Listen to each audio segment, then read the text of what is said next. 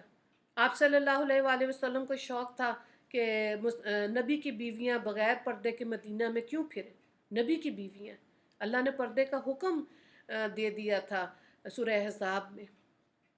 ٹھیک ہے. سورہ نور میں بھی ہے. تو جب حکم آ گیا نا، فرضیت سورہ احزاب میں آتی ہے. سورہ نور میں تو ذہن بنایا کہ گھر کے اندر کیسے پردہ کرنا ہے، اور گھر کے باہر سورہ احزاب میں حکم آ گیا آیت نمبر 59. تو کیا امت کی عورتیں ایسے پھریں؟ ٹھیک ہے. یہ حضرت عمر کو شوق آیا تھا. تو آپ صلی اللہ علیہ وآلہ وسلم کو جب کہا تو انہوں نے خاموشی اختیار کی تھی، لیکن اللہ نے آیات نازل کر دی تو فرضیت میں آ گیا. ٹھیک ہے. اسی طرح سے یہودی کا نماز جنازہ حضرت عمر کو آیا کہ آپ صلی اللہ علیہ وآلہ وسلم نہ پڑھائیں، اللہ نے آیت نازل کر دی. ٹھیک ہے. مقروض کا جنازہ کبھی نہیں پڑھایا، قرضہ نہیں لینا چاہیے. بہرحال یہ وہ ایسی چیزیں جن پہ ہم بہت زیادہ بات کرتے رہتے ہیں. تو یہ آج کا تھا بخاری کے ریفرنس سے جو آج آپ نے حدیث پڑھی ہے. انشاءاللہ وہ باقی پھر انشاءاللہ ہم اس کو مکمل کریں گے. ہر دن انشاءاللہ آپ نئی چیز سیکھیں گے انشاءاللہ. اور میرا مقصد بھی یہ ہے کہ آپ لوگ حدیث کو طرف آئیں، اس کو پڑھیں اور پھر خواتین کو ایکسپلین کریں. اور جو کوئی غلطی ہوگی اللہ تعالیٰ معاف کرے. وآخر دعوانا ان الحمد للہ رب العالمین. اللہم اغفر للمسلمین والمسلمات والمؤمنین والمؤمنات. السلام علیکم ورحمۃ اللہ وبرکاتہ.